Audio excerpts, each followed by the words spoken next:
Welcome, everybody. Creating great and sustainable products within budget constraints is not that easy.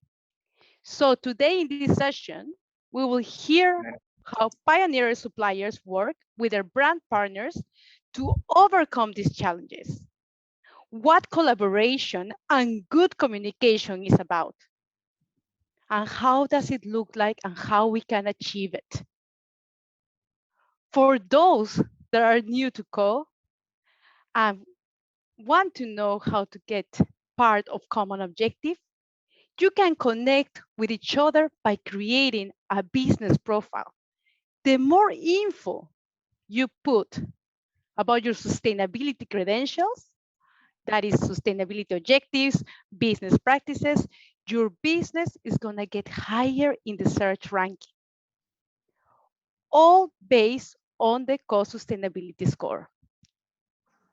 The co-community is located in more than 150 countries, supporting you with three key aspects: to learn, to create, and to connect, with over 50,000 people and also with over 300 resources. So join us today. I would like to also take a moment here and acknowledge the current situation that we're having today with Ukraine. As mentioned at the start of the session yesterday by our founder, Tamsin Lejeune, we are deeply devastated about the war in Ukraine. But we believe that continuing the efforts as a community of pioneers and impact-driven businesses, we can support in some way towards a sustainable fashion industry. So as well as promoting the great work of our members, we would like to use this opportunity of CoExpo to connect and collaborate on any actions that we can take in support to Ukraine. So if you are doing things to support, please get in touch with the Co team and we will organize a call out to the Co's awesome global community. This session will give you a bright light for brands looking for low MOQs.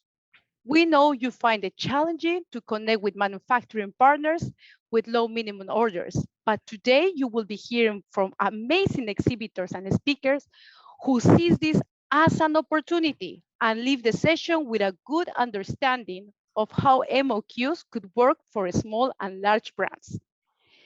Today's speakers, we're inviting the co-founder, Kunal Balar, to walk us through Herbal Fab, a GOT certified company defining themselves as the one-stop shop for sustainable fabrics.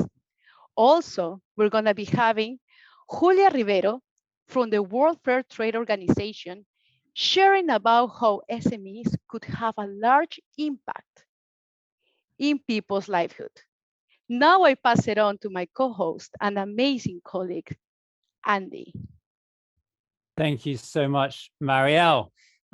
So a big thanks as well to Slow Fashion World, who are partnering on this session, who are helping to make this session possible. And just to make things even more exciting, it is actually Mariel who is founder of Slow Fashion World. So she is head of community here at Common Objective. And also she founded Slow Fashion World. They specialize in helping SMEs create, grow, and scale loyal online communities that commit to purchasing their products and services. Community is, of course, crucial in multiplying collaborations and opportunities for SMEs to grow. So we're just going to spend a couple of minutes, Mariel, hearing from you. I've got two questions for you. First one is, what values underpin Slow Fashion World, and why is that relevant for those of us in the room today?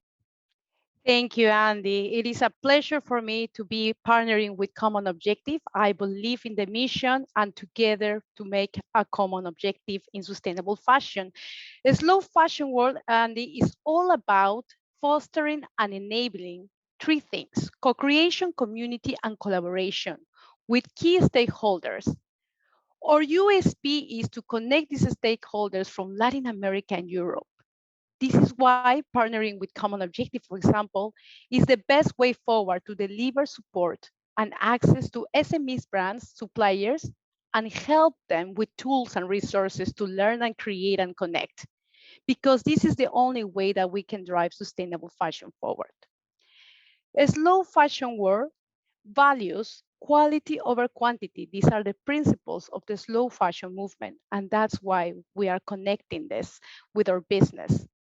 We have a mission to work with SMEs in marketing and sustainability roadmaps to communicate better and align it to the customer values, with a special focus on two aspects: social and cultural sustainability in their core business. So to summarize that, the values of a slow fashion world, it's all about the quality of the clothes that can last for years, the manufacturing systems that do not harm the planet, but also all about the fair wages and safe working conditions. To answer your second question, Andy, about the opportunities that we see in the intersection of storytelling and low MOQs, we have the mindset of the slow fashion to create a product that consumers want, right? This is like to last of a lifetime and to pass it to generations. This is why slow fashion is all about transparency and cherishing local made production. When businesses open up on those activities and start communicating coherently and also based on their sustainability roadmaps and objectives, we can support them with a storytelling strategy and a mindful marketing activities to connect those values and principles with their customers. Then they resonate with the message and start to build community and spread out the message. And this is how it's important to use both aspects of storytelling and also meeting the low MOQ production and understanding consumers the importance of valuing, once again, as I mentioned, quality over quantity. Amazing. Thank you, Mariel. There's obviously huge values alignment between Common Objective and Slow Fashion World, as well as a values alignment between the other businesses that we're going to be hearing from today. Yeah, it is in that context that we move on to hear about World Fair Trade Organization, who are a long-term impact partner of Common Objective. We actually have a whole hub, a whole area of the website dedicated to helping people find out information about WFTO that's relevant for them. So there's content and also information about brands and suppliers who are WFTO members. So a link to that will be put in the chat. Just before we talk to Julia, we are going to, I just wanted to quickly mention that Sasha Association, who are a WFTO member, they're actually one of the prestigious Co10 award winners, and they're in the room today, and we're going to hear from them a bit later. Co10 are 10 businesses who win an award. We've got 5 brands and 5 suppliers, and they're selected for their impact and approach to sustainability. They're leaders who are changing the way fashion business is done. So Sasha, we will hear from a little bit. Sasha Association, we'll hear from a bit later. Sudarshana's in the room to talk to us a little bit later. But first, we delighted to introduce you to Julia Rivero. Julia, would you be willing to just introduce yourself and what you do at WFTO? Of course. It's a pleasure to be here and be inspired by all of you today. So my name is Julia Rivero. I work at the World Fair Trade Organization, a global community of fair trade enterprises that are led by a mission and that put people and planet first. And I am the projects coordinator. At this moment, during the last 2 years, I have been working as the project officer of May 51, that is a UNHCR global initiative to develop and bring refugee-made products to international markets. And yeah, I'm happy to be here. Amazing. Thank you so much. And thank you for joining us. Couple of questions for you. First one is, what are the challenges of sourcing from fair trade enterprises that offer low MOQs? Have you got an example of a brand that is doing that, and what challenges they have faced? Yes. One of the best examples that I could give you is Chloe. So in 2020, Chloe and WFTO signed an agreement after Gabriela Hearst took the direction of the brand in late 2020, and when they committed to not only to use more environmentally responsible materials, but also to set a goal to have 20% of Chloe products manufactured by World Fair Trade Organization members. And since then, WFTO has been connecting Chloe with fair trade enterprises. And of course, there are many different challenges for those big fashion brands that are looking for start collaborating with fair trade enterprises. We want to be transparent. We want to be honest about it. They won't encounter what they might be used to with other big corporations and other big suppliers. They will have to make a commitment because there are challenges. There are challenges in limitations of capacity of production, of course. We are speaking about small and medium enterprises, and that has to be well understood. But that doesn't mean that there are not solutions. There are actually many solutions for these challenges. The solutions exist. They don't have to invent the wheel. So definitely they will have to make a commitment, but there is a lot of potential out there. Can you share a little bit more about some of those solutions that you're referring to? Yes, of course. So, for example, through this partnership with Chloe, and of course many other partnerships with big fashion enterprises, one of the first challenges that they might encounter is production capacity. One solution would be to engage with more producers, more makers, more artisans,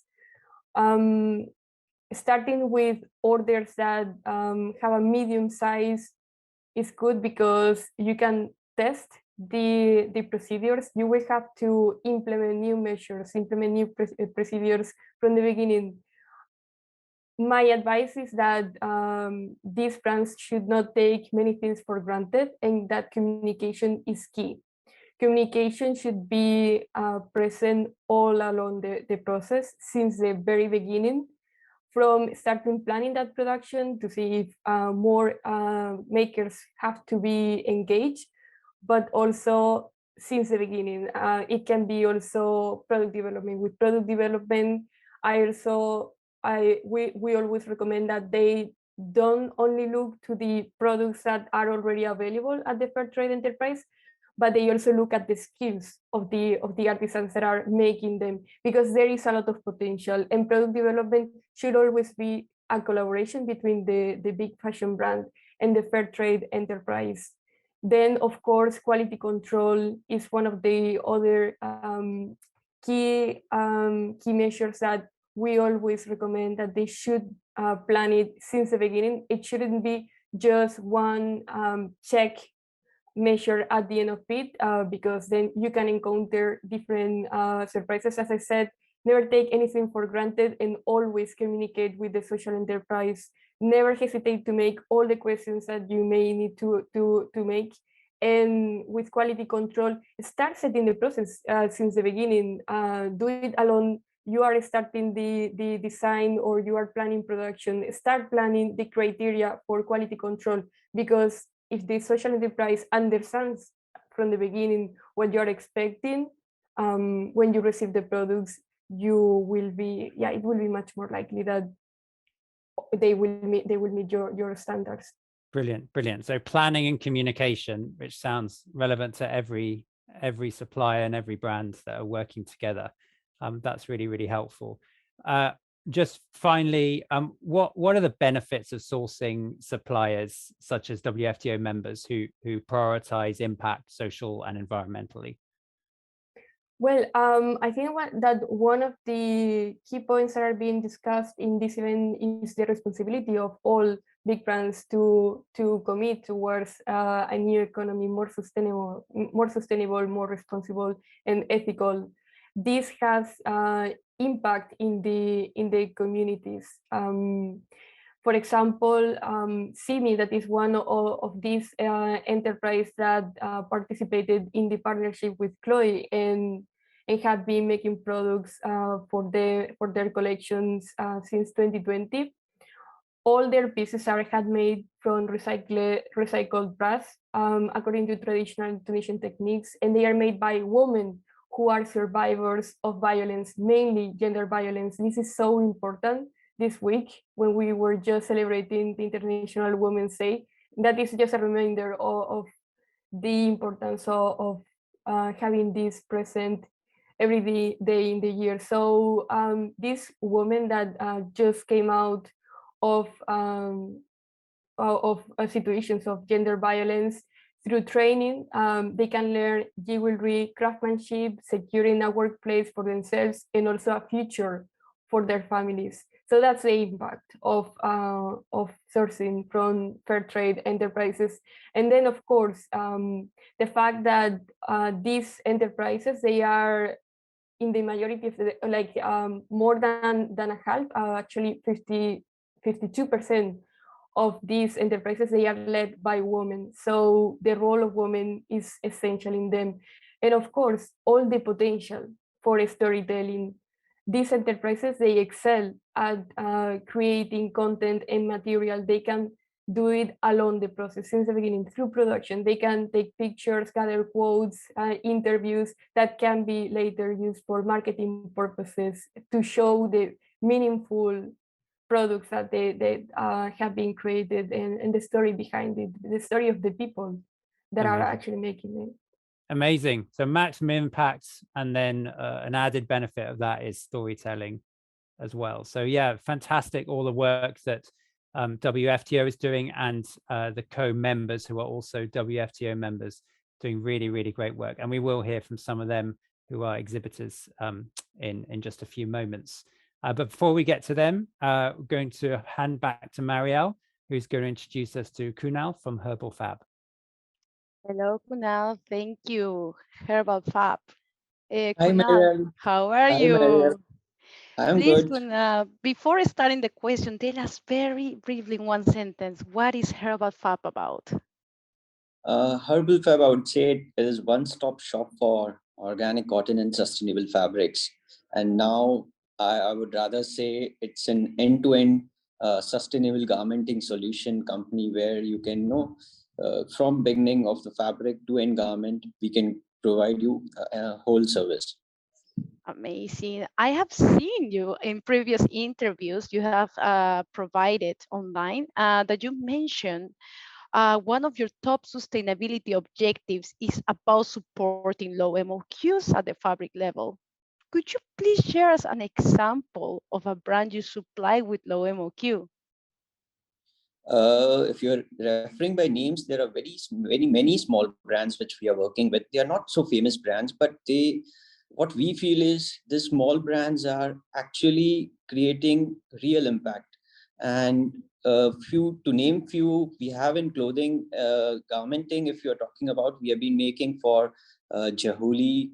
She's from UK. We made trousers for her. Then we have Fort Dungarees. She's also from UK. We made small batches of shirts and dungaree for her also. So we have a brand named No Oi Boo Boo, which is a US based brand, and we have been making baby clothing for them.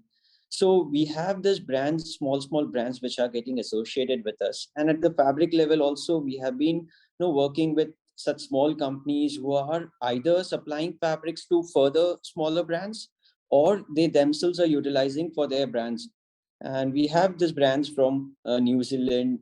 We have been working with Photogenic South Africa. We have been working with Tassel Tailoring in UAE. So it's all over the world. We have been trying to reach to as many people possible. That is incredible to see the work that is being also extended worldwide. And to everybody that is connected to, here today, a small scale production keeps prices higher for sure, but it also MOQs can offer benefits around that. Benefits in the livelihoods for artisans, customers are more also likely to be intentional about their purchases. And that means that they will care more about their clothes and take over time, keep it in their closet. And as our dear founder says, less is more. So connecting to this, Kunal, I was just answering a question of Andy about slow fashion and the importance of traceability. Could you tell us a story of how you solve a problem with a brand related to low MOQs? I'll give you a brief of how Herbal Fab started. That will help you to link it to what I will be explaining thereafter. So Herbal Fab, it's we are a family business and we've been into textiles for conventional textiles for 40 plus years now. And we were knowing of how this conventional industry is working with so many hazardous chemical at the processing level. So basically Herbal Fab was started by my elder brother. So they were inspired by a Jain monk, which actually led us to think towards why not to switch to a business which is more eco-friendly, while we are doing this conventional business where we know the harmful effect it is doing to the environment. That led to the birth of Herbal Fab. And Herbal Fab, initially, when we started promoting organic textiles, it's been a long 10 plus year journey. And we found that in the initial years, people were not so aware on the processing part. People were knowing about organic cotton, or even organic cotton and sustainable industry was very new 10 years back. And it was so difficult for us also in the terms of supply chain, because it is not already formed in the market like conventional textile. The whole supply chain is set, and you can get even from 1 meter to lakhs of meters in case of conventional textiles. And based on our family business, we knew how the conventional textile model works, because it is there. You have every kind of supplier there: small supplier who is doing retail business, and mid scale suppliers, even bulk suppliers.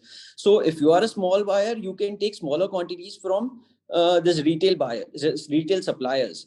Now this such variety of supply chain was missing in case of organic cotton and sustainable fabrics. So what we thought is, unless we stock on fabrics, we cannot support this lower smaller brands and small companies who are looking for very initial quantities to start with. And that was the idea where we thought of stocking on fabrics. What we did was, we convinced our subcontract units, which we had got certified under us. We selected few good units, we convinced them for this purpose, and we started making fabric at smaller level. Now, as you told, that cost definitely goes up because you are developing at the smaller level and you're paying extra at each stage. No, but unless you do that, you won't be able to bridge the gap between the supply chain and the small buyers who are looking to start with organic and sustainable fabric industry. And we feel that 50 to 60% in this industry are still small mid-scale companies who are still till date facing problems in getting into the industry. And there is very few who are able to support this. We won't say that we have solved this problem. This is, till date, we are trying to solve this problem step by supporting them. We have been building up on varieties of fabrics, so now we have a basic range of organic cotton wovens, knits, which we are trying to keep stock at our end, so that even if a brand today comes for 1 meter, we don't want to say no to them. So we have specially included a line at our on our website and our brochures also. Don't never hesitate to inquire to us, irrespective of how small you are, because we understand your problem. We don't want to you to shy away because your quantities are small. We have seen brands and small buyers grow from no MOQs to now meeting the mill MOQs. So if there is someone to initially support at the initial stages of their development, these brands can definitely grow to the mill MOQs one day. And we are very happy to see this progress when we started with few brands who are not able to meet the MOQs, and now they have grown to a stage where they can meet mill MOQs also. Wow, what a fantastic story. Yeah, creating this growth by collaborating and having some mindful production. Um, One of the things I wanted to ask you is, just as the challenges you have faced, what is what you most enjoy with working with brands seeking to source low MOQs? Firstly, I would say it is always so inspiring meeting these people because these are the true change makers of the fashion industry, I would say. And I would say that you cannot deny to the truth that these are the strong pillars. If these small brands make strong pillars and real impact in the fashion industry, because as you grow, you are not able to, keep touch at each level or keep control. The control goes on decreasing, which I feel with when you're producing mass, you are not able to control things ethically, socially at each level. But when you are a small brand, you are controlling things at each level. And if such small thousands of brands join together, I think they make a real strong impact on the industry rather than a very mass, a big company producing mass clothing. Though they will be sustainable, but I think the smaller brands with more numbers can make more impact. This was just a fantastic way to close the interview with you, Kunal. I mean, please join Herbal Fab on Common Objective, all about organic cotton, sustainable fabrics, and yeah, joining together as small brands and amplifying that impact. This is what we want to hear at Common Objective. Thank you so much, Kunal. Now I pass it over to my colleague, Andy. Brilliant. Thank you, Kunal.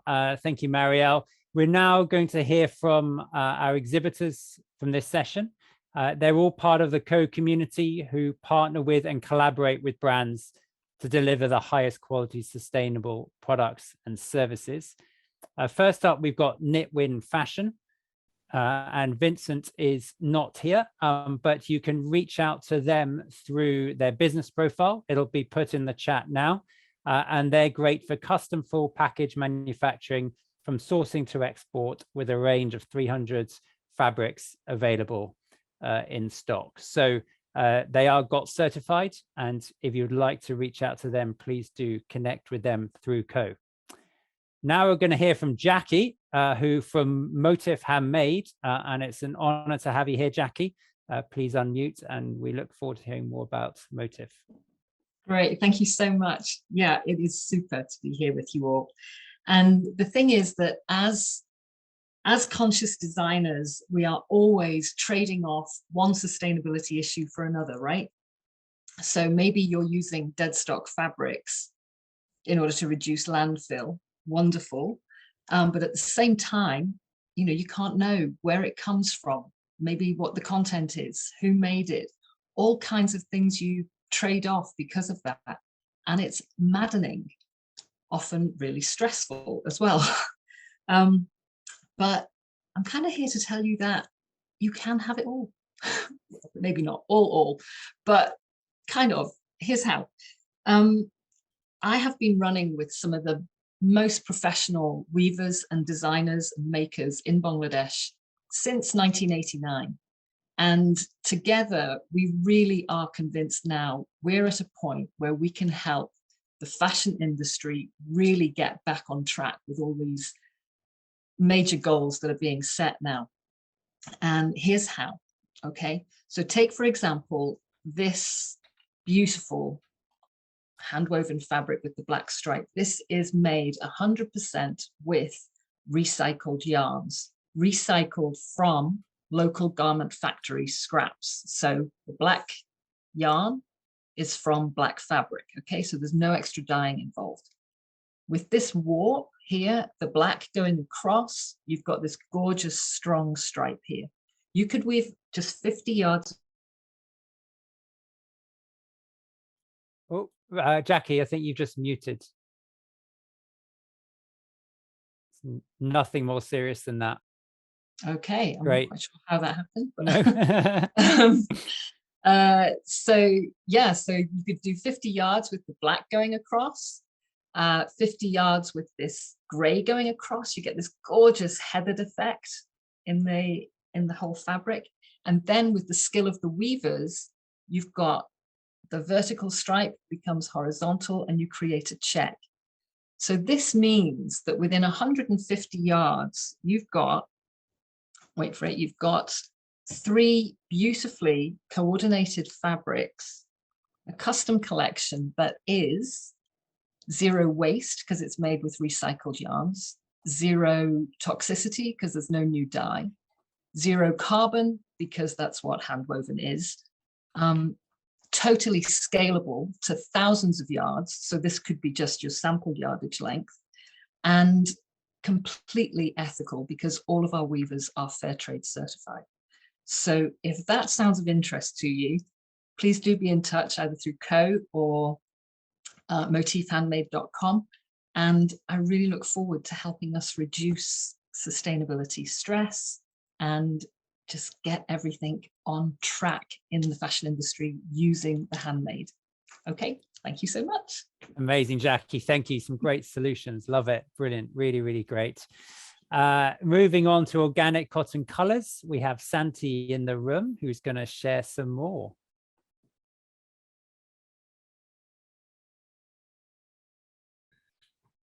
Oh, sorry. Hello. Well, nice to be here.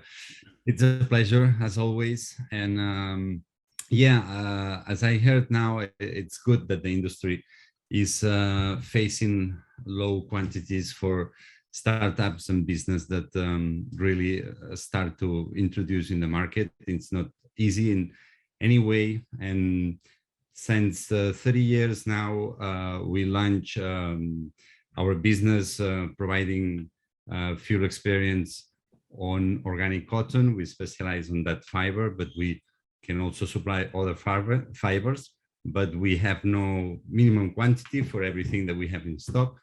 We just presented new fabrics now, and we have a full package that we send to customers. They can check all the qualities that we have. And we also supply those labels that you can see a QR code when you can check all the impacts on eutrophication, water savings, energy, and social impact. So you can check on our website all the information that we provide. These labels are made with the waste. Once we spin, we just made combat yarns. And with this short fiber that it's not used, we make paper. So those labels are made with those paper. That's pretty cool. But going to the business, what we offer, we started 3 years ago, and we hold our own social project in Brazil, in the northeast part, with 3 estates and holding about 400 family farmers right now. So those farmers are, they do regenerative agriculture. So they mix food and cotton in the same land that never exceeds 1 hectare. So are small farmers. And where we compromise to buy all they can produce. So it's not just a relation where we buy a certain quantity of cotton every year. It's a relation where they know that we will keep all the cotton they will produce, it depending on the rain. And we know their names. I've been to their houses. We sign contract with them. There are no intermediaries, and are always the same farmers. So this is our social project that we want to increase, and we want brands to help us to make it grow. So this gives us the chance to have all the custody chain of the material on the different process that goes after this. So now, for example, we are importing 2 containers of fiber from Suape, which is in Pernambuco. Then it goes directly to Barcelona. We spin there since many years. So it's the last actually combat spinning factory that it's in Catalonia. It's the last one. And then this yarn, we bring it to Portugal to make all the needed products. In Barcelona, we produce certain woven fabrics as well.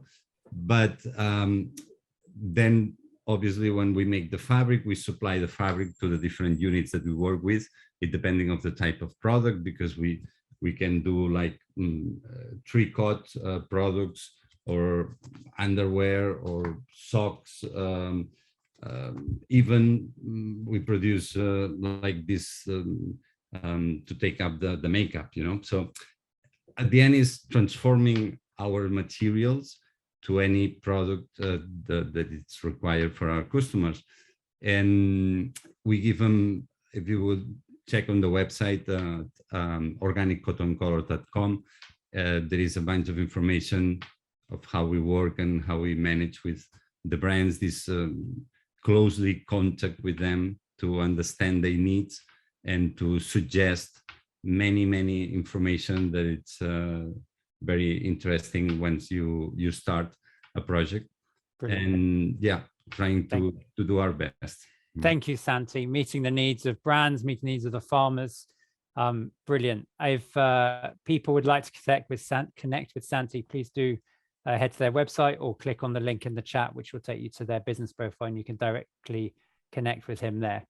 Thank you so much. Moving on to Powered by People. And we have Alison in the room. And yeah, Alison, please tell us all about Powered by People. Thank you, Andy. Hi, everyone. It's nice to meet you all. My name's Alison, and I am the sales director here at Powered by People. So I'm excited to be here and tell you a little bit about our company and our missions and our values.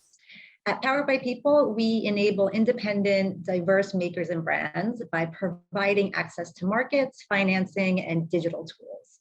It's our mission here to take responsible small batch production to the mainstream in order to provide a viable option or a viable alternative, for buyers to traditional mass manufacturing suppliers.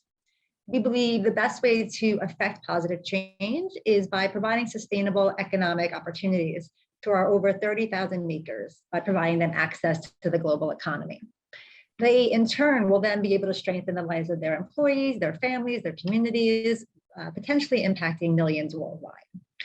As mentioned, PBP kind of has three pillars. So there's our market, there's financing, and digital tools. On the market end, our curated digital wholesale marketplace features over 200 diverse brands from, I think we're just over 45 countries now, all of whom focus on small batch production of responsibly made goods. These are exactly the kind of products that more and more consumers are demanding. As we all know, everyone wants more transparency into the goods that they purchase. It's very important that all of our makers on the platform adhere to fair employment and sustainable process. And I would say a majority, I would say probably over 75%, might be closer to 80% of our brands currently are women-led brands. It's on the platform, there's different ways for a buyer to source. I think that's important to note. Something that's unique about Powered by People is we realize there's not kind of one way for all. So through the platform, buyers can source either FOB direct, they can source landed in the US, and they can even source through a dropship partnership with us, which is something that's become more and more popular as companies are choosing not to hold inventory as much. But all in all, we really give the conscious buyers a choice, right? So they don't need to compromise on price, compromise their values on price. Ultimately, we want to make it as simple as possible for buyers to source from afar and to ultimately buy better. So on the site, I'll give a quick overview on that. On the site, there's different ways to search. I think that's important to note, especially as one of those search options are low MOV and low MOQ. We have a wide variety, starting with, I think, as low as $50 for an opening order with one of our companies, a creative woman, and then it certainly goes up from there. But I would say a lot of the vendors are flexible in terms of that, and we can work with them on case-to-case basis. Outside of that, buyers can also search by values, such as heritage craft, eco materials, as well as by country, price points, categories, and multiple other ways. So it really is customized to connect with the best possible brands for your business. Finally, we also provide financing and digital tools outside of the marketplace. So with our PBP FlexPay, buyers can keep their cash flowing with net 60 payment terms and a pre-approved credit line of up to $1,500. This provides a risk-free opportunity for buyers to sell before they pay, ultimately freeing up your cash flow. And then finally, our digital tools for order and production management, enable supply chain transparency and meaningful storytelling. They also enable independent brands to easily upload their wares and allowing in turn for the retailer to seamlessly and confidently purchase these distinct goods.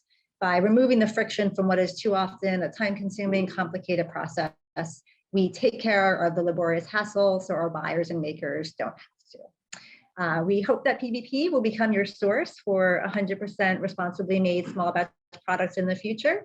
And please visit our profile if you have any questions, whether that be as a brand wanting to come on board to be viable and visible to buyers, or as a buyer looking for specific artisans to work with. Thank you very much, Alison. And also a reminder to everyone to keep posting questions in chat, and Alison and the others will respond to those there as well. Thank you, Alison. We're moving on now to Adava Apparels, and we have Dana here, who is partner there. If you'd like to unmute Dana and tell us about Adava Apparels.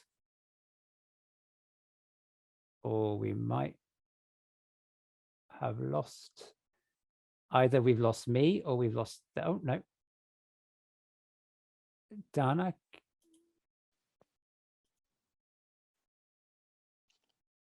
Hi everybody. Hi. Good evening. We are from Adava Apparels, and our company is based in southern India, from Tirupur. And we have been in this field for last 20 years, producing garments. And now last 10 years, we have been moving towards the sustainable garment production. Our mainly what the yarn that we have produced is coming from mills where the power is produced by wind energy and solar energy. Even in the garment manufacturing unit, we have solar panels implemented for, and that power is being used for running all the machineries 100%. After the yarn, that the main thing is that in dyeing process, we have the wastewater, very best wastewater management.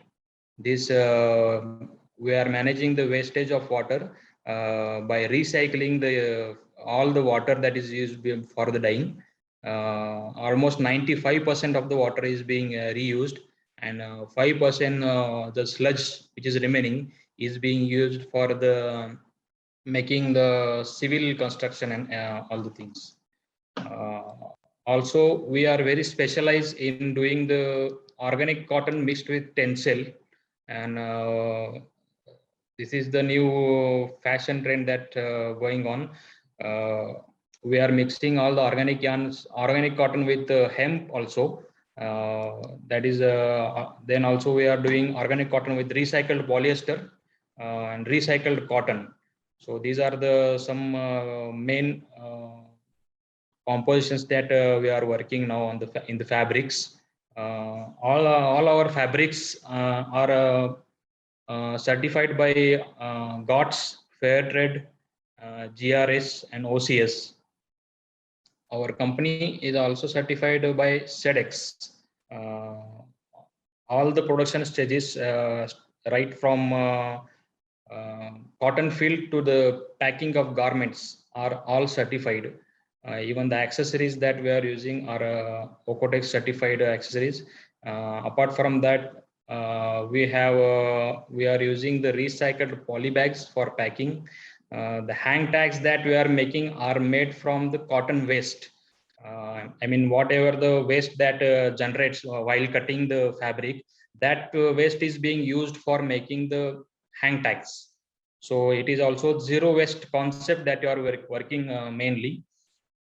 And then we have elastics that we use for our garments are also made from recycled polyester. So all together we are aiming to work for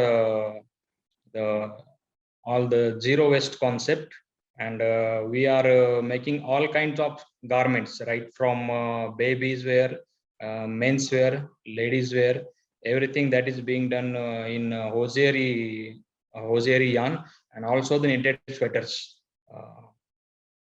Another thing that mainly we are concentrating is on the social responsibility. We believe that the people that the workers, those are working with us, we are committed to support their life system by giving them all the above minimum wages and also the living wages.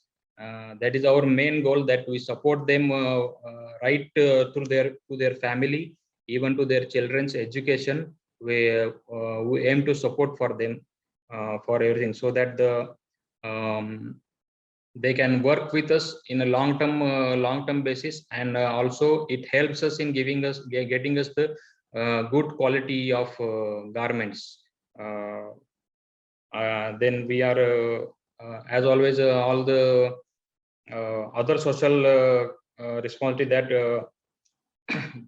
we are not discriminating in gender, and no child labors are being used in our factory.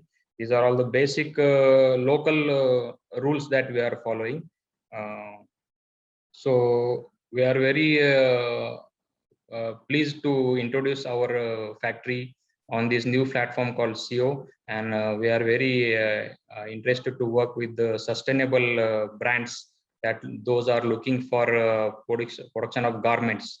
We are doing mainly all the minimum, very low minimums, like 300 pieces and 500 pieces per color per style that we can produce.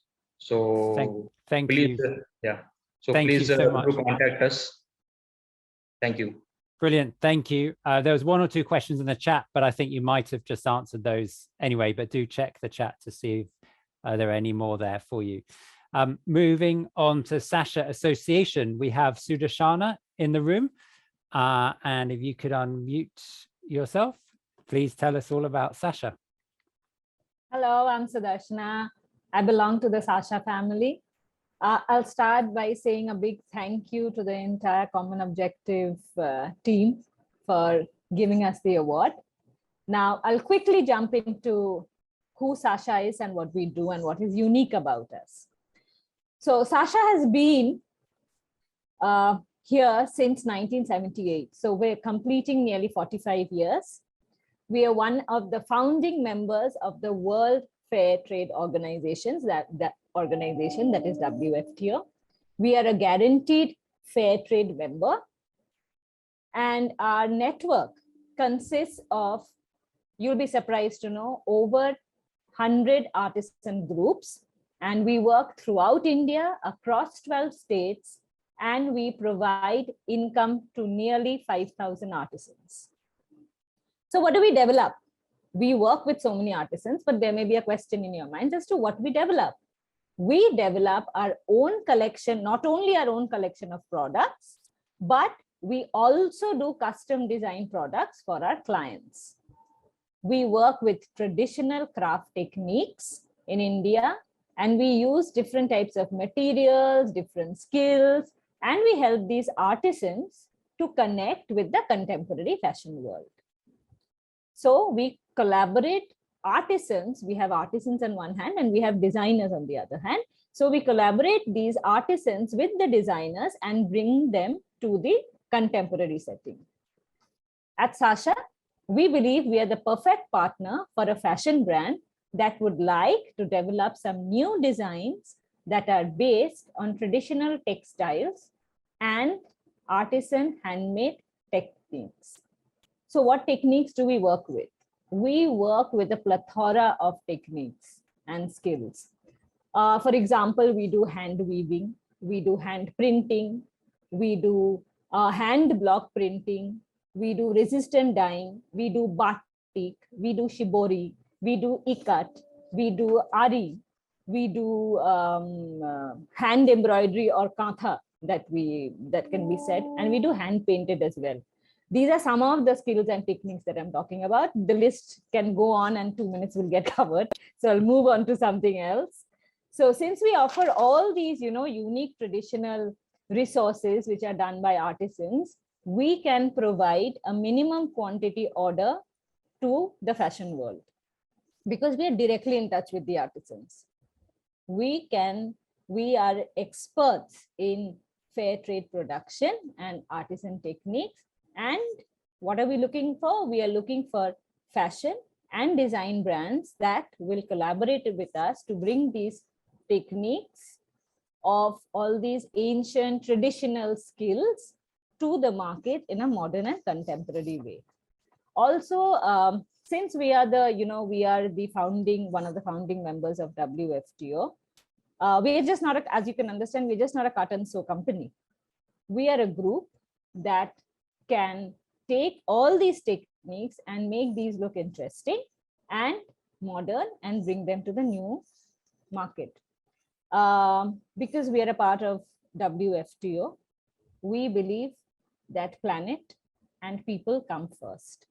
We are into a lot of handmade products. Thereby, it leads to low carbon footprint. We look into different sustainable, methods of getting our products done. And finally, I'd like to end by saying that in the fashion world, we are into making garments, we are into making fabrics, we are into making different types of stoles, scarves, jewelry, bags, pouches. So whoever is interested and you would like to know about us, we are there on Common Objective platform, of course, commonobjective.co/Sasha Association for Craft Producers, as well as you can find us on our website, which is sashaworld.com. So thank you very much. Thank you so much. That's brilliant. Really, really great. And so there's a link in the chat to Sasha as well. So we're nearing the end. We've got a couple more suppliers to meet, and I'm thrilled to introduce you all to Xenia from USTEM. We'd love to hear all about your business. Okay, hello everyone. Can I share my screen if it's possible? Sorry, no. No? Sorry. It's okay, no problem. We have a slide here, and then also your business profile people will be linked to. So okay. if there's anything you want them to see, you could post it on there. Yeah, no problem. Okay, hello everyone. I'm a founder of USTEM brand, upcycling brand, and our main focus of our company to reduce textile waste from the landfill. And we work from small quantity to the biggest one, like for example, can be customized from your own jeans, one backpack. And this is our main idea. And we work with those kind of companies as Levi's, Adidas, and other retail companies, and work with them textile waste after producing clothing, and those clothes that didn't pass quality control, those clothes that have been returned from customers. And we produce mostly bags, but as well we can offer our customers installations and beautiful objects, furniture for these offices, and how I can describe the things we can design, everything what is sewable. Everything what we can sew, we can do. And what is a very interesting part of our production process is we collecting jeans and different garments that didn't pass quality control, and produce in cooperation with the organization calls Homes with Home. They employ disabled and homeless people, giving them necessary training, giving them a place to live and a place to socialize, and all our products produced with them. So we offer them job and skills, and our warm heart to welcome them to the society and give the fair living. Well, as I said, we can do from one pair of jeans, from one pair of jeans backpack, and our client as a For example, Adidas offer from us 8,000 bags. And for those who having a waste in China, because I think that it's not necessary to work in other countries because of the transportation. We also wanted to reduce any transportation emissions. So everyone who has textile waste in China, we will be happy to upcycle it into a new product and bring from the waste profit to your company. Amazing. Thank you so much. That's very inspiring. And if anyone would like to see Xenia's presentation, please do get in touch with her, and I'm sure she can email it to you. Thank you for sharing that. We have Vision Eyes, who are not here because they're in Australia and the time difference makes it difficult, but they are a sourcing agency, and please do reach out to them. They are transparent about the process of producing a new range or starting up a new fashion brand, the reality of the process and the costs involved. They have spent over a decade in the industry, so they know the frustrations of when people overpromise and underdeliver. So they make sure they don't do that. And they are also transparent about, with the brands they work with, about the products and the processes, so they know they can be ethically produced. They assist brands in the design, development, and financial assessment of a range. They've created a customizable 3-step management process from design concept to bulk production, which minimizes the overheads for a fashion brand. And they connect brands to certified manufacturers worldwide, providing transparency about the production and allowing brands the flexibility to produce where they want with their management assistance. They've worked with a number of brands, Minima on swimwear, Adette on intimates and loungewear, Abby James, women's wear, and maybe next time the brand on unisex garments. So please do reach out to them. I've done a very bad job of keeping to time. We have 1 minute left. But to be honest, everyone was so interesting, and I think it's been so valuable that I hope that this session has been of great benefit to everyone here. Mariel, do you want to close? We're gonna take a 30-minute break and come back with the next session. Impact at scale. Find and connect with manufacturers at the forefront of best practice. So see you there. Don't forget to register. This is a session in partnership with XDD Denim. And also, Andy, let's not forget that we are having a wonderful masterclass. This is the second one about pro manufacturing masterclass, how mindful manufacturing can reduce your carbon footprint, change lives, and keep costs down. This is going to be at 7:30 GMT. So we look forward to speaking with Kathleen Buckingham. 5:30 GMT. 5:30 GMT. Caitlin Buckingham, Director of Sustainability at Tentry. And also we're going to hear from CEO of Norlanka and AWWG CSR and Sustainability, Pilar Prior. So please, everybody, don't forget and join us soon. And thank you everyone for attending, and we'll hopefully see you at the next session. Thank you, everybody. Thank you.